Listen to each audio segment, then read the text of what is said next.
আইনি প্রক্রিয়ায় সাবেক প্রধানমন্ত্রী শেখ হাসিনাকে দ্রুত ফেরত দিতে ভারতকে তাগিদ দিয়েছে বাংলাদেশ। প্রধানমন্ত্রী তারেক রহমানের সঙ্গে ভারতের হাইকমিশনার দীনেশ ত্রিবেদীর সৌজন্য সাক্ষাতে শেখ হাসিনা ইস্যু এবং দুই দেশের সম্পর্ক উন্নয়ন নিয়ে বিস্তারিত আলোচনা হয়েছে। তবে প্রধানমন্ত্রীর দিল্লি সফর নিয়ে এখনও কোনো সিদ্ধান্ত হয়নি বলে জানিয়েছেন পররাষ্ট্রমন্ত্রী ডক্টর খলিলুর রহমান।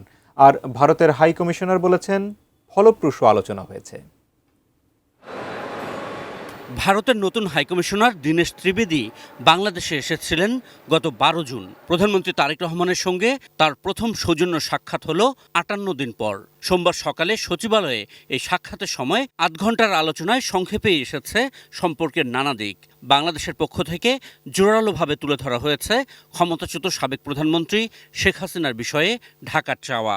দণ্ডপ্রাপ্ত শেখ হাসিনার বাংলাদেশে প্রত্যর্পণ করার বিষয়টি উঠে এসছে এবং আমরা তাদেরকে বলেছি এই প্রত্যর্পণ প্রসেস ত্বরান্বিত করার জন্য।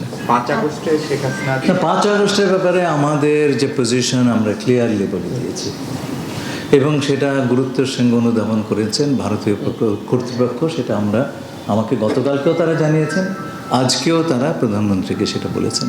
সেপ্টেম্বরে ব্রিক্স সম্মেলনের সময় প্রধানমন্ত্রী ভারতে যাবেন কিনা সেটি নিয়ে আলোচনা হয়নি এবং এ বিষয়ে সিদ্ধান্ত এখনো চূড়ান্ত হয়নি বলে জানান পররাষ্ট্রমন্ত্রী।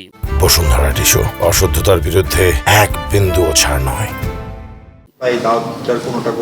প্রথম কথা হচ্ছে আমি গণক না, সুতরাং বলতে পারবো না কোন দিন এটা হচ্ছে।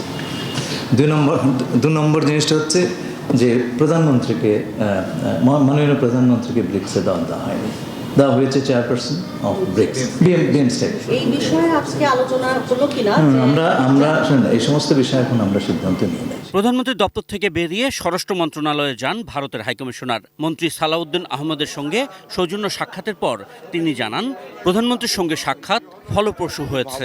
ভালো আলোচনা হলো, খুবই ভালো। We are looking forward. আমাদের ইনভিটেশন তো আগে থেকে আছে। So last time also I mention যে people of India, prime minister of India is looking forward. ইস্যুসটা শর্ট আউট করতেই হবে দুই দিক থেকে।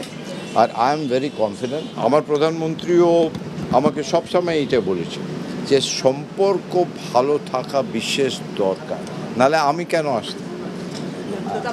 হয়ে গেছে,